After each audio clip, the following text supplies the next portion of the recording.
Nisto conhecemos que amamos os filhos de Deus, quando amamos a Deus e praticamos os seus mandamentos. Porque este é o amor de Deus, que guardemos os seus mandamentos. Ora, os seus mandamentos não são penosos, porque todo o que é nascido de Deus vence o mundo, e esta é a vitória que vence o mundo, a nossa. Podeis assentar? Vamos ler só até aí. Eu vou estender mais, se Deus permitir, mas nós vamos ler somente até aí. Meus irmãos, deixa eu dizer para você uma coisa. Nas aulas passadas, nós trouxemos aqui para a igreja alguns problemas inerentes dos primeiros séculos da Era Comum. E nós desenvolvemos aqui alguns assuntos doutrinários que perturbavam a igreja de Jesus Cristo, pelo menos até Constantino proclamar o primeiro concílio para resolver as questões da cristologia, ou seja, o modo como a igreja de Jesus Cristo entendia de forma doutrinária a doutrina de Cristo, no ano 325 em Nicéia. Naquela ocasião, algumas teorias que têm por base o gnosticismo estavam inundando as igrejas. Nós explicamos aqui nas aulas que passaram, portanto, nos cultos de doutrina passados, sobre o subordinacionismo, o monarquianismo e o arianismo, que eram doutrinas heréticas que estavam perturbando a fé comum da Igreja do Senhor até o 3º século da era cristã. É preciso considerar também aqui, à guisa de introdução, que quando o evangelista São João foi liberto, provavelmente, sob o império de Nerva, entre os anos 88 e 90 da era cristã, e todos os demais textos doutrinários das Escrituras terem sido escritos até a 6ª década do 1º século da era cristã, portanto, 30 anos antes de João deixar os seus legados escriturísticos. Quais foram os legados escriturísticos deixados por João? O Evangelho de São João, as 3 epístolas de São João e o livro de Apocalipse. Quando João traz estas informações que completam o cânon do Novo Testamento, os 27 livros, a igreja de Jesus Cristo estava sobrevivendo doutrinariamente, sem nenhum tipo de informação escriturística adicional, há 3 décadas. Porque o apóstolo Paulo, provavelmente junto com Pedro, quando escreveu as regiões da Capadócia, da Ásia Menor, do Ponto, da Bitínia, meridional, deixou os textos na 6ª década do 1º século da era cristã. Então, quando João vem para escrever as igrejas, ele tem alguns problemas que ele precisa lidar. E o problema primário aqui é o gnosticismo. O gnosticismo é uma ferramenta filosófica vindo do mundo helênico que já havia influenciado pensadores no período intertestamentário, como Filon de Alexandria e Pantenos, e que agora estavam influenciando a igreja de Jesus a partir do pensamento do gnosticismo. Se nós fôssemos fazer uma equiparação, uma parabolia, uma metáfora, uma símile, uma aliteração, e pensássemos na heresia como um bolo de aniversário, eu diria para você que o gnosticismo é a farinha de trigo do bolo. É a base deste bolo. Esse bolo se desenvolve com vários apetrechos e ferramentas, que são estas que eu acabei de mencionar, e que foram resolvidas em parte a partir do 3º século da Era Comum. Só que João não está lidando com o subordinacionismo, nem com o monarquianismo e nem com o arianismo. Esses 3 problemas são filhos do problema que João está lidando. João está lidando com o gnosticismo. Então ele precisa responder 2 coisas muito claras, pastor Luiz. A primeira, ele precisa mostrar que o Verbo se encarnou genuinamente em Jesus Cristo.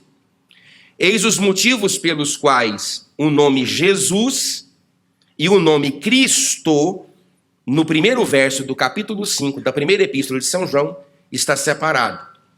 É como que se Jesus aqui fosse a natureza antrópica e Cristo fosse a natureza da deidade de Jesus. Então, Cristo é aquele que cumpre a missão de resgate de Deus e Jesus é o instrumento pelo qual Deus encarna aqui nesta terra. Então, a primeira coisa que João vai fazer é a manifestação indubitável da encarnação do Verbo em Jesus de Nazaré, dando-lhe a missão de Cristo.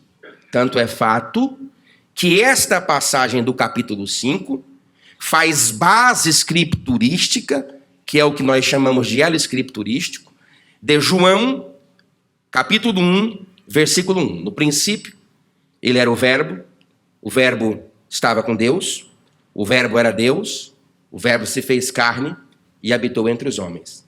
Tudo foi feito por ele. Sem ele, nada do que foi feito se fez. Bom, esse é o primeiro ponto. Segundo ponto, pastor Silvio, é que João precisa mostrar a fusão das duas naturezas permanentes de Cristo, sem que uma elimine a outra. Porque alguns pensamentos dos primeiros séculos da era cristã, como por exemplo, irmão Adley, o subordinacionismo, apresenta a ideia de que nas três pessoas da Trindade há uma relação de autoritatividade entre elas. O Espírito é menor do que o Filho e o Filho é menor do que o Pai. Esta ideia não é bíblica, então João precisa corrigir isto. Também nós temos o problema do monarquianismo, que dá a ideia de monarquia. No período onde o próprio Deus manifesta a sua glória, o Filho e o Espírito se aquietam. Quando o Filho manifesta a sua atuação, tal como quando veio encarnado na terra, o Pai e o Espírito deixam de atuar. E agora, na dispensação da graça, quando o Espírito atua na igreja, o Pai e o Filho deixam necessariamente de atuar. Isso também é herético. O outro problema, que é o problema que João está tratando, não na sua esfera consequente, mas na mãe do problema, que é o gnosticismo, é a questão que foi tratada depois do arianismo. Se você olhar para mim e me perguntar onde que eu reconheço hoje uma natureza ariana no pensamento cristológico, eu diria para você que é semelhante ao pensamento das testemunhas de Jeová. Então, João está dizendo que Jesus Cristo é Deus de Deus, coigual com o Pai. A linguagem que se usa técnica é a natureza teantrópica. Tel fala de Deus, antrópico fala de homem. Também o próprio estabelecimento dos credos, tanto de Nicéia, de Constantinopla e de Calcedônia, diz que Jesus é Deus de Deus, coigual com o Pai. A expressão utilizada técnica é homoousios, de mesma substância. Eles falam de uma união hipostática. É um termo difícil até de ser associado.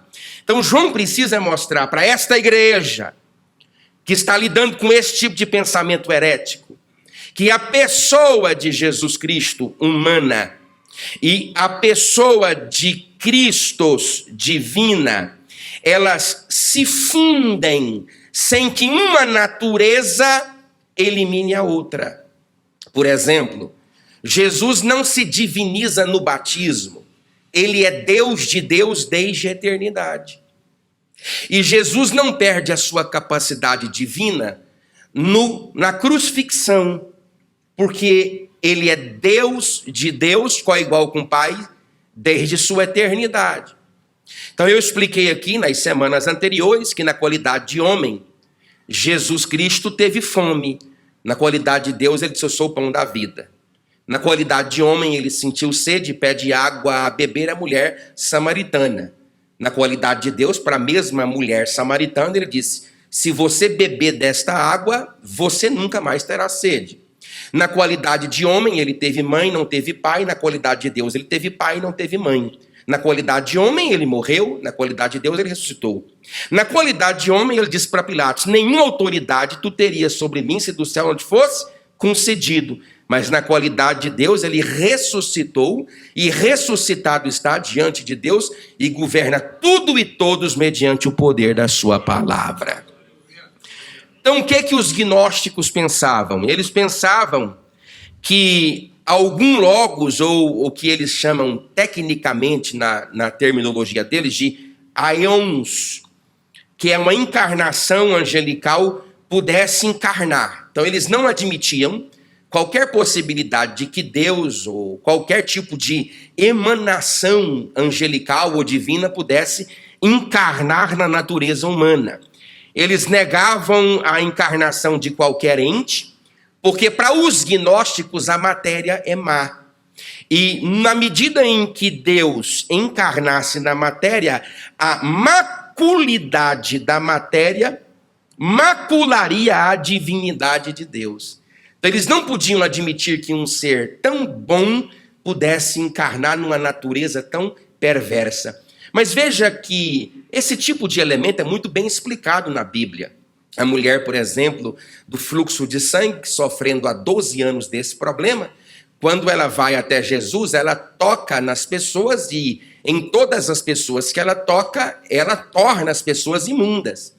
Porque dentro do regime veterotestamentário, se você se assentasse numa cadeira onde tinha se assentado uma mulher com fluxo de sangue, você estava impuro até o fim da tarde. Então, na medida que a mulher vai até Jesus, ela toca nas pessoas e, consequentemente, torna todas as pessoas impuras. Mas quando ela toca em Jesus, é diferente, porque não é o poder que ela tem de contaminar aqueles que tocam que maculam a Jesus.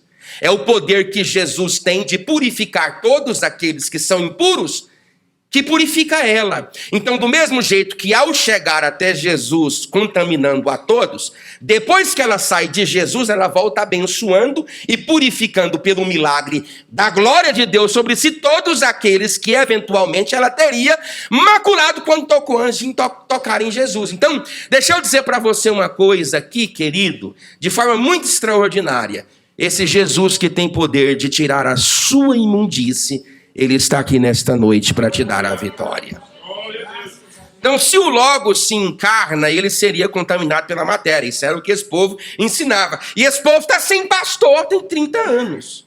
Imagina a igreja lá, Roberto, sem pastor, 30 anos. Imagina essa igreja aqui sem pastor, 30 anos. Imagina, o Júnior falou que dura 10 dias. Não, dura mais. Algum líder se levanta. Mas não existe uma voz autoritativa, uma voz apostólica. Até porque, pastor Alex, os elementos que hoje nós consideramos escrituras sagradas não eram os elementos que para eles eram considerados sagrados. A literatura sagrada para os irmãos que foram ingressando à fé era o Antigo Testamento. Um postulado sistemático da Bíblia não foi desenvolvido nos primeiros séculos da era cristã. Tanto não foi desenvolvido que exatamente por não ter sido desenvolvidos postulados doutrinários que se levantaram diversos tipos e níveis de doutrinas heréticas na igreja. Então, eles criam que o batismo de Jesus tinha sua importância, mas a sua morte não era expiatória. Por que a morte de Jesus não era expiatória, conforme os gnósticos criam, irmão Rafael? Pura e simplesmente porque, ao passar pelo processo do martírio, a natureza divina de Jesus o abandona. Então esse era o pensamento gnóstico. Por isso que João vai usar aqui que Jesus é o Cristo, que veio na água e no sangue, validando indubitavelmente o sacrifício vicário de Jesus. A morte de Jesus não teria sido a mesma morte de Cristo, pois este último, ou seja, Cristo, não poderia morrer. Portanto, a morte de Cristo é inválida. Sendo assim, eles criam que Cristo teria vivido pela água, mas não pelo sangue. Então, esse tipo de loucura gnóstica, inclusive que influencia hoje religiões ainda dos dias atuais, estavam perturbando a igreja. Por isso que João, aqui no capítulo 5, ele vai fazer um demonstrativo, pastor Roberto, de fé. Ele vai falar aqui no versículo 1, assim, aqui no versículo 1, que é a fé que vence o mundo, ele vai pontuar a fé que Cristo é Jesus de Nazaré. A fé que Cristo é Jesus de Nazaré. E que Jesus de Nazaré é o Cristo. No versículo 2, no versículo 3, a fé que me faz amar os mandamentos de Deus. No versículo 4, a fé nos pontos cruciais da doutrina de Cristo. No versículo 7, a fé testemunhada no céu e na terra. Então aqui, no primeiro ponto, a fé que vence o mundo, ele diz, todo aquele que crê que Jesus é o Cristo. Você está vendo? Lembra? Presta atenção, lembra? Que esse tipo de cognominação, de separação entre a natureza divina, Christos, e a natureza humana, Jesus, não foi trabalhado pelo apóstolo Paulo. Não foi em Romanos, Coríntios, Gálatas, Efésios, Filipenses, Tessalonicenses, Timóteo, Tito, Filemão. Porque na época do apóstolo Paulo, pastor Luiz, esse tipo de problema não era o problema das igrejas, mas agora é. As pessoas separaram a natureza humana de Jesus com a natureza divina dele. Então, esse tipo de pensamento começa a perturbar. Por isso que João faz uma diferenciação. E no fim ele faz a fusão, provando para a sua igreja, assim como eu estou provando hoje, que Jesus de Nazaré, portanto, a natureza antrópica de Cristo, é Christos, portanto, a natureza divina de Jesus. Então, ele faz separação. Todo aquele que crê que Jesus é o Cristo é nascido de Deus. Agora, look at me, please. Olha aqui para mim. A gente pensa o seguinte. Um dia eu falei com uma pessoa que tinha uma vida completamente torta e desembaraçada, e embaraçada de pecados, de que se ele não consertasse a sua vida diante de Deus, ou seja, demonstrasse essa salvação, ele poderia sacrificar a sua salvação, no sentido de que a salvação também é demonstrada. A natureza da justificação não anula a minha responsabilidade. Então, hoje não adianta que eu creio que Jesus é o Cristo e eu vou para o céu. Para nós, esse tipo de pensamento é muito simples de ser administrado, mas para eles não. Então, por isso que o ponto crucial aqui é a crença. Que tipo de crença? Acreditar que Jesus é o Cristo. Aí, acreditando que Jesus é o Cristo, eu preciso conceber nessa crença todos os postulados da cristologia que eu vou abordar aqui hoje. Então aqui, todo aquele que crê que Jesus é o Cristo é nascido de Deus. Então, é um estilo de crença. E todo aquele que ama ao que o gerou, também ama ao que dele é nascido. O versículo 1 do capítulo 5 de 1 João é uma resposta ao capítulo 4 e versículo 1 da mesma epístola. Quando João diz o seguinte: ora, temos da parte dele este mandamento, que aquele que ama a Deus, ame também ao seu irmão. Ora, olha para cá. Se em parte, para que essa fé desenvolva no meu coração, eu preciso crer, noutra esfera, pastor Luiz, eu preciso viver. Porque o amor é abstrato. A vida é demonstrada. Então, que tipo de atitude eu tenho para demonstrar, a partir do meu comportamento, o nível de sentimento que eu sinto? Então, a forma como eu amo vocês, e outra coisa, a palavra aqui, ela vem do verbo, ela vem da expressão ágape, H-P-O, isso aqui, agapau, alguns falam. Isso aqui é um amor incondicional. Não é que é um amor incondicional, mas é um amor que tem nuances de incondicionalidade. Então, é o tipo de amor que não depende de você, é um amor que fala muito mais de mim. Porque o amor filos, por exemplo, ele tem uma característica de reciprocidade. Tanto é fato que o amor filos é endereçado a amor de amigo. Porque amigo é amigo. O resto é aquela outra coisa. Então, amigo é amigo. Amigo se cumprimenta. Então, é recíproco o meu cumprimento com filos ao amigo. Amigo convida para comer. Amigo sai para lá, sai para poder ir para uma churrasca. Isso é amigo. Então, mas não é esse amor aqui. O amor aqui é um amor carregado de incondicionalidade. Então, eu amo o Anderson aqui, o filho do irmão Zé Valdir, independente do que o Anderson faz a mim, porque o ágape que eu sinto em relação a ele não depende dele, mas fala muito mais de mim que amo do que propriamente dele que recebe meu amor.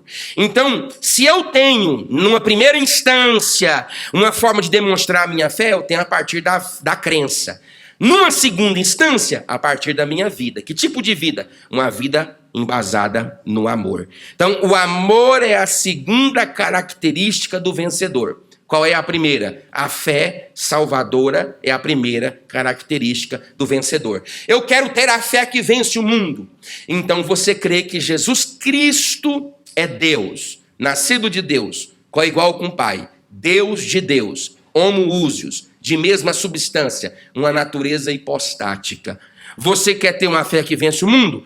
Ame as pessoas que estão do seu lado, porque essa é a segunda característica.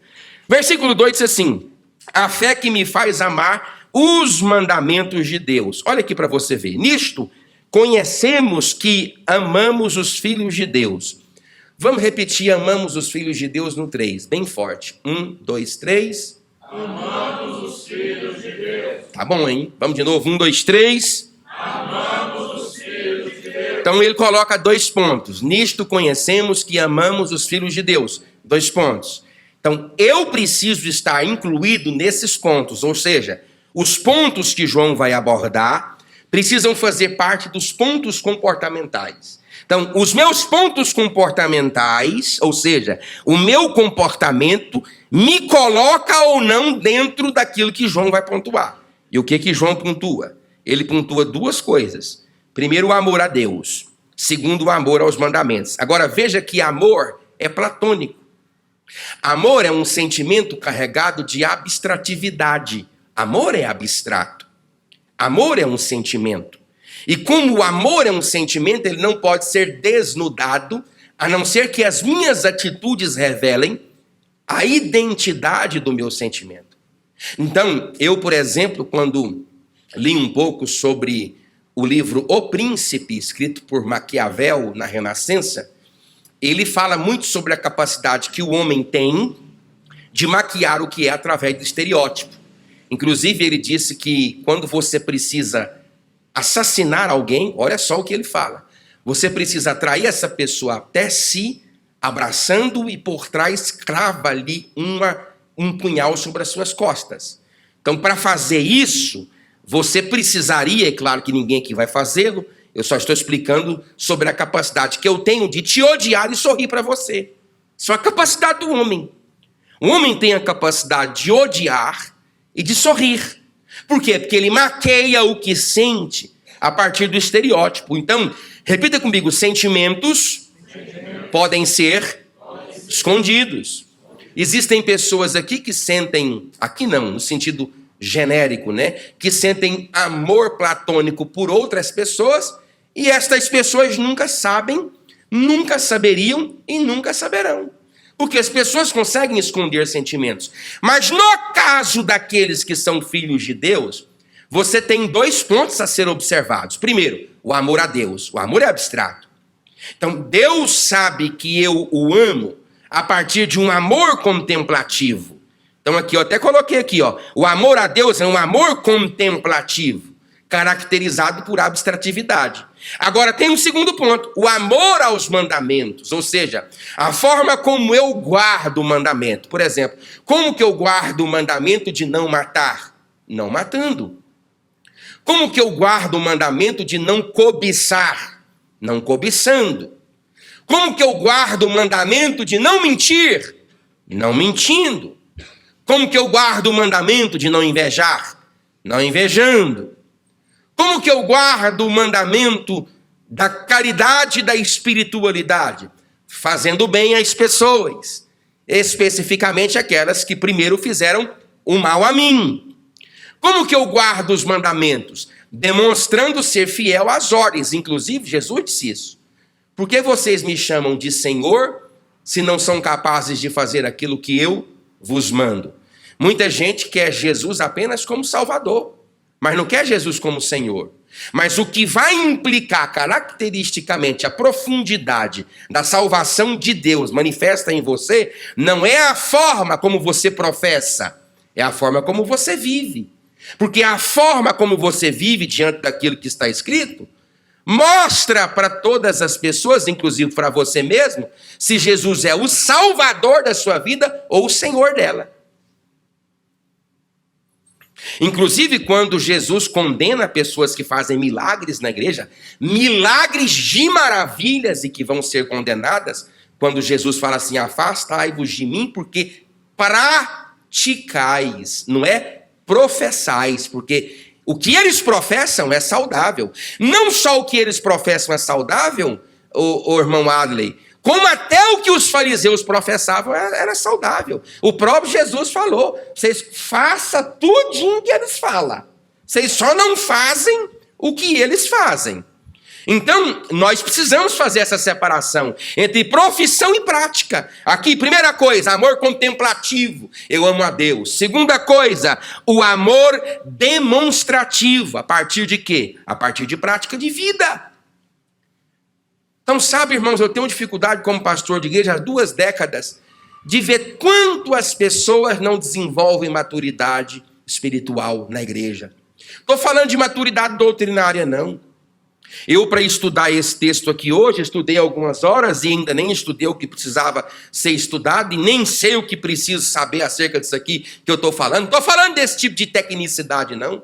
Mas coisas óbvias na igreja são difíceis demais de ser acessadas. Gente que não perdoa, gente que não ama, gente que não cumpre mandamentos superficiais, ou seja, aqueles que são sorrateiros, que você aprende no abecedário da fé cristã, nós não conseguimos aprender. Então, 2 coisas aqui para eu saber se eu estou no meio dos filhos de Deus, ou daqueles que amam a Deus. Primeiro, eu tenho que amar a Deus. Segundo, amar os seus mandamentos. O amor contemplativo e o amor demonstrativo. O amor contemplativo é abstratividade. Ninguém sabe o que eu sinto.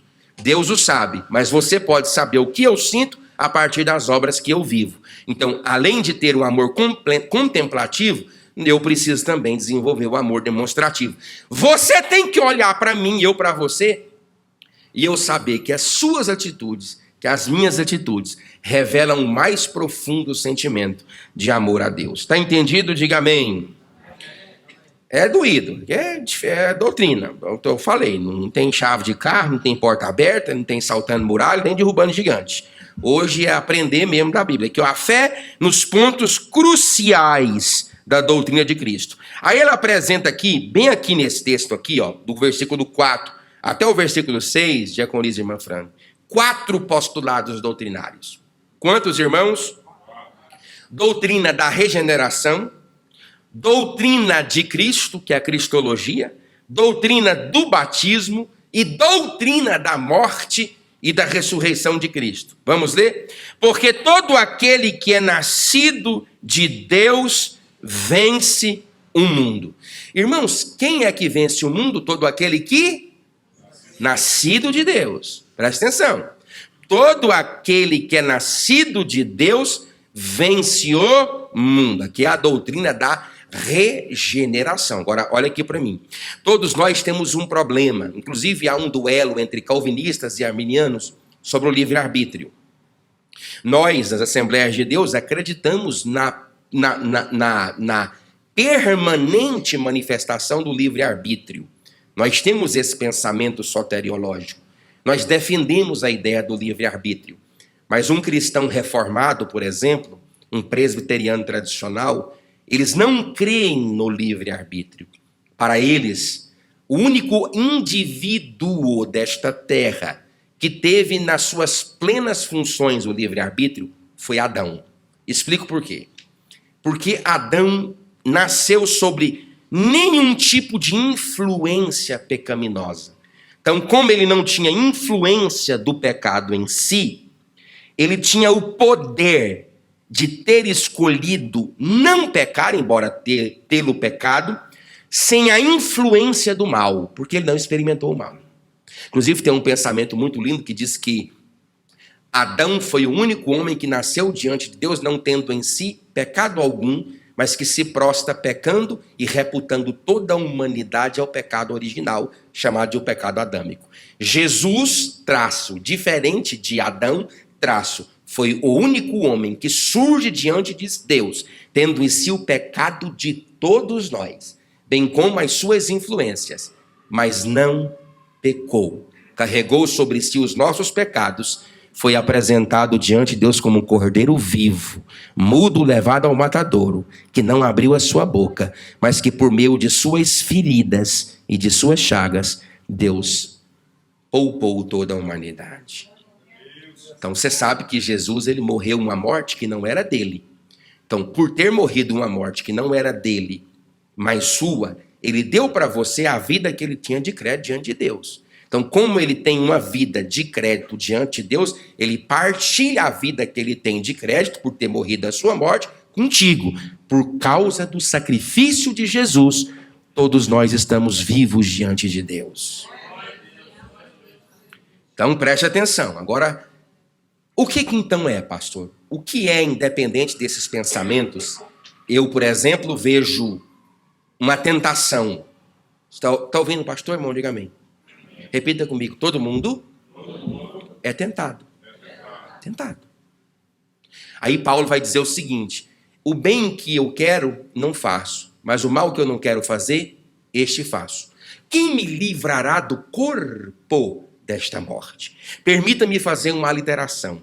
Eu preguei aqui na semana passada, no domingo, que os filhos de Israel que conquistaram a Canaã foram dois tipos de gente. Primeiro, os que atravessaram o deserto e os que nasceram no deserto. Os que atravessaram o deserto foram dois, Josué e Calebe. Os que nasceram no deserto foram todos os outros que entraram. Então, há uma relação recíproca entre deserto e Canaã. Aqui também é a mesma coisa. É preciso haver um novo nascimento no coração do homem, para que ele consiga desvencilhar dos desejos que ele tem. Quais desejos o homem tem? Prostituição, lascívia, fornicação, adultério, mentira, facção, porfia, inimizade, inveja, maledicências, murmuração, mentira. Isso aí está dentro do teu coração. Você é isso aqui que eu acabei de dizer. O que ocorre é que Jesus precisa ser transplantado para dentro do seu coração. Do mesmo jeito, aqui me pega emprestado a mesma literação, o mesmo sentido que Jesus fez, que Deus fez, o Espírito fez no ventre de Maria. Semeando no ventre de Maria Jesus, e ele cresceu, do mesmo jeito Jesus precisa ser semeado no seu coração. Olha o texto. Nisto, porque todo o que é nascido de Deus vence o mundo. Então é a doutrina da regeneração. É impossível você vencer o seu pecado sem que você nasça de novo. Ou você nasce de novo ou você não vence o pecado. Porque você não vence o pecado pela habilidade que você tem, pela intelectualidade que você tem, pela capacidade que você tem, pela sua semântica, pela sua gramática, pelos seus vocábulos literalmente bem pensados, ou não, pela sua riqueza, pobreza, beleza, feiura, magreza, gordura. Não é sobre raças, é sobre novo nascimento. Ou Jesus nasce em você, sendo implantado pelo Espírito Santo, ou você não vence e não é filho de Deus. É preciso ter... Irmão, sabe o que eu fico pensando? Atendendo as pessoas e participando de tantos programas na igreja, eu fico com medo de que menos de 50% da igreja não tenha experimentado ainda um novo nascimento.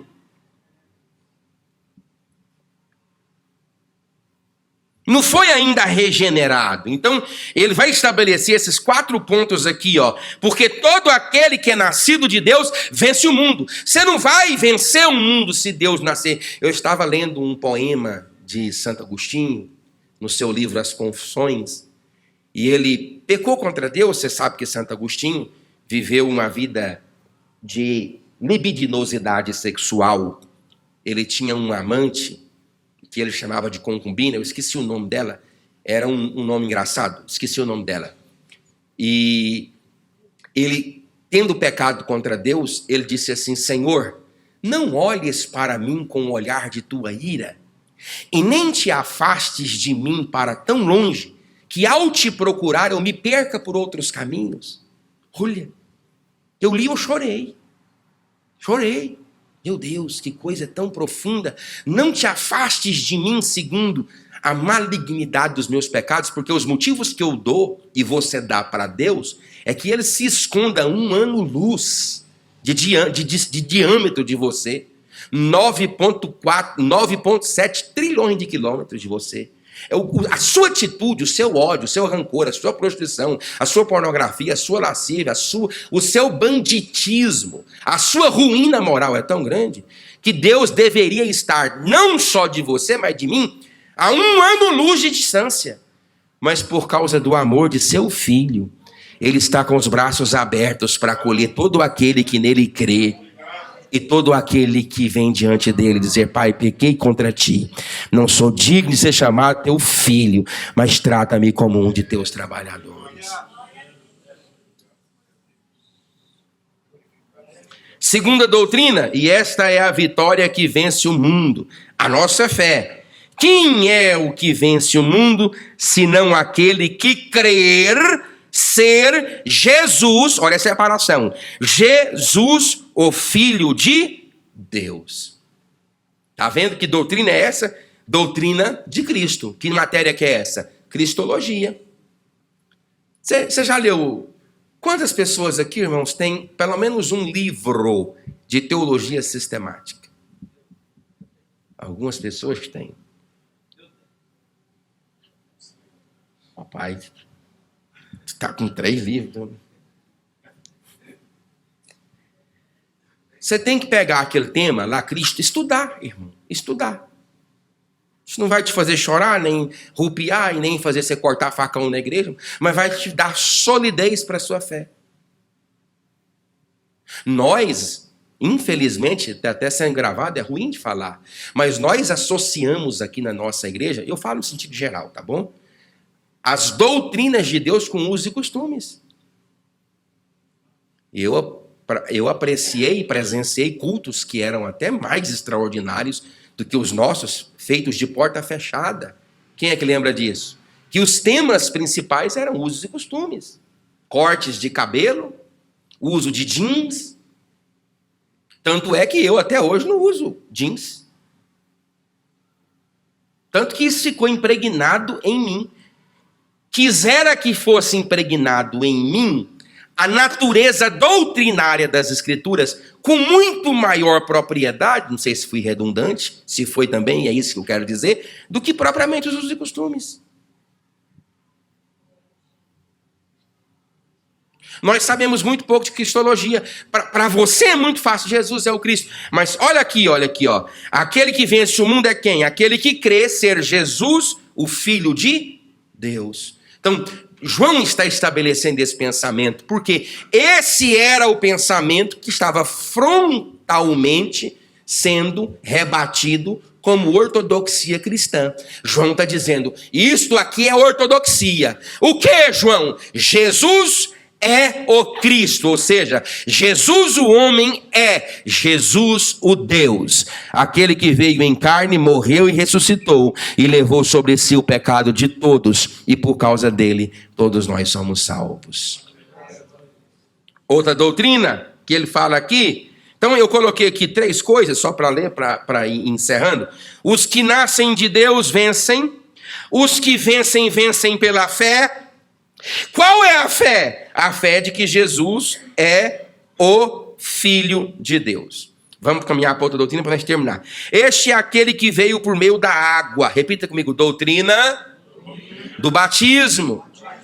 Aí tinha aquele pensamento de que Jesus se diviniza no batismo. E há um problema, pastor Roberto, dizer que Jesus se diviniza no batismo, porque se Jesus diviniza no batismo, então ele não é Deus, porque Deus é um ente incriado.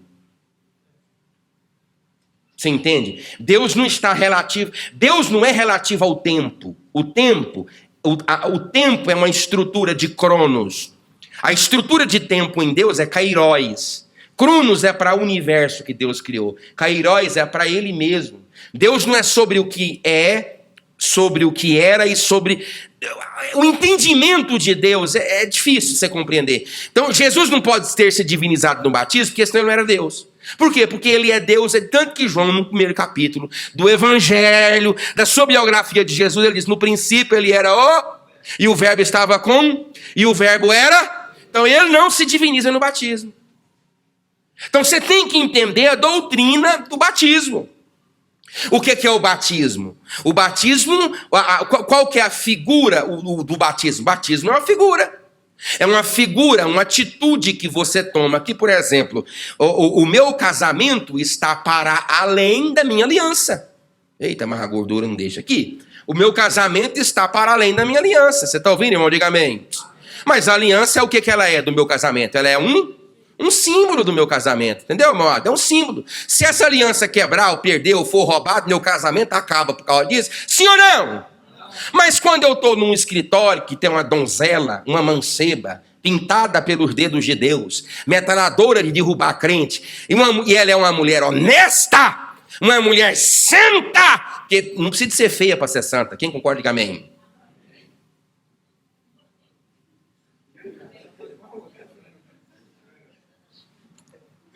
Ela é santa. Aí ela olha ela me acha bonito. Suponhamos que ela me acha bonito, porque ela não vai me achar bonita, ela não tá doida. É porque é uma mulher que é santa e bonita, ela não é doida, então ela não vai me achar bonito. Mas suponhamos que dá uma doidura e ela me acha um lindão. Aí ela olha para meu símbolo. O que é isso aqui, irmãos? O que é isso aqui, irmãos? Aí ela fala: eu não vou tocar nesse rapaz. Isso é bonito, inteligente, ó, tô puxando. Muito bonito, mas ele tem um casamento escondido por trás de uma aliança. O batismo é isso. Tem poder nenhum, como é o nome desse aqui? O Berabinha. Tem poder nenhum naquela água do Berabinha. Tem poder. E uns batizam por aspersão, que eu pego aqui um copo d'água aqui, por exemplo. Se eu precisar chegar um doente aqui agora, eu preciso ser batizado, mas reúne aqui, eu taco água na cabeça dele. Não tem problema nenhum. Não é nenhum problema. Ele não pode ser batizado, não pode, tem problema. Taca água na cabeça. Não é. Isso é um símbolo. Mas é um símbolo que você demonstra para as pessoas que você tem um compromisso com Deus. Qual é o compromisso que esse símbolo revela? Que as antigas obras, as antigas práticas, as antigas vestes, os antigos costumes, os antigos modos operantes ficaram nas águas. E eu me levantei como uma nova criatura. Isso é a doutrina do batismo. Qual é a outra doutrina que ele fala aqui? Doutrina do sangue de Jesus. Aí eu coloquei: doutrina da morte e da ressurreição de Cristo. Então, não somente com água, mas também com água e com sangue. Por quê? Porque os gnósticos diziam, pastor Alex e pastor Luiz, que antes de morrer, Jesus se divinizou. Porque um Deus não pode morrer. Então, se nós não unirmos as duas naturezas, sem que uma não anule a outra, nós não compreendemos a doutrina cristológica. Aí você olha para mim e fala assim: pastor, nossos desafios não são estes. Claro que não são. Eu não sou idiota. Eu sei que o desafio dessa igreja não é esse. Eu sei que o desafio nosso aqui, irmão Wesley, é tentar atrair jovens para a igreja sem macular a igreja. Eu sei que os desafios nossos é contra a prostituição, contra a pornografia. Eu sei. Eu sei que os desafios nossos são como fazer com que as pessoas venham para a igreja sem relacionar a igreja com elas no mundo, que é o que essas outras igrejas estão tentando fazer, parecer muito mais com as pessoas que elas querem atrair do que propriamente ser um instrumento de mudança para aquelas pessoas que estão vivendo uma vida pecaminosa. Eu sei que os meus desafios, por exemplo, quando eu vou convidar alguém para vir para a igreja, um vizinho, um amigo, um colega de trabalho, eu sei que que esse convite ele é muito mais empírico é a posteriori, do que científico é a priori. Porque a pessoa que está te atendendo no convite: vamos para a igreja, eu quero te convidar para a igreja, ela está muito mais interessada no estilo de vida que você vive do que essa fé que você pronuncia. Então, se o estilo de vida que você vive não coincidir com a fé que você pronuncia, ela te respeita, tudo bem, quem sabe um dia, quando você virar e falar assim: eu, para ser igual a esse aqui, essa aqui, de jeito nenhum. Fica aqui onde eu estou. Eu estou mentindo?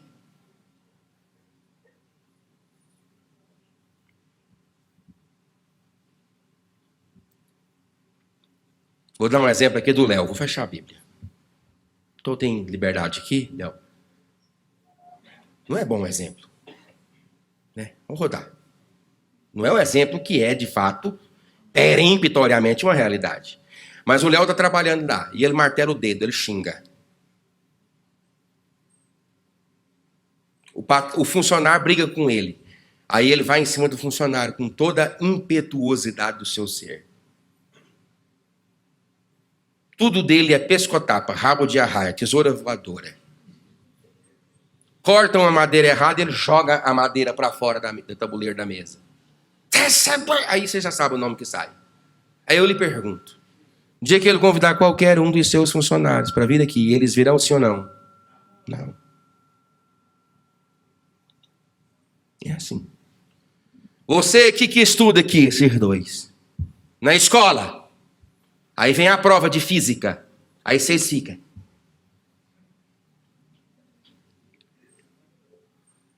Senta lá no último banco da sala, conversa a aula toda. No recreio faz aquela turmadazinha que fica, eu já estudei. Aí o cabo passa, vocês metem o pé, o cara cai e você ri. É assim, vamos agora para a prática. Tecnicidade, sei que você é doído, mas aqui você está entendendo. Você está entendendo, irmão, o que eu estou falando antigamente? Aí depois vem uma festinha de adolescente na igreja, que vai ter uma dia 19. Aí vocês dois aqui, estou dando exemplo, viu? Tomara que vocês não sejam assim.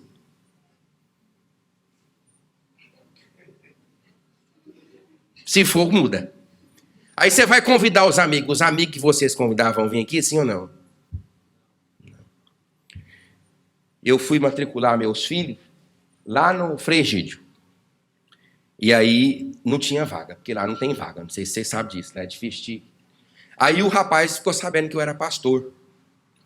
Aí ele falou, nossa, seus filhos é igual fulano de tal, é um jovem da missão, não sei quem que é.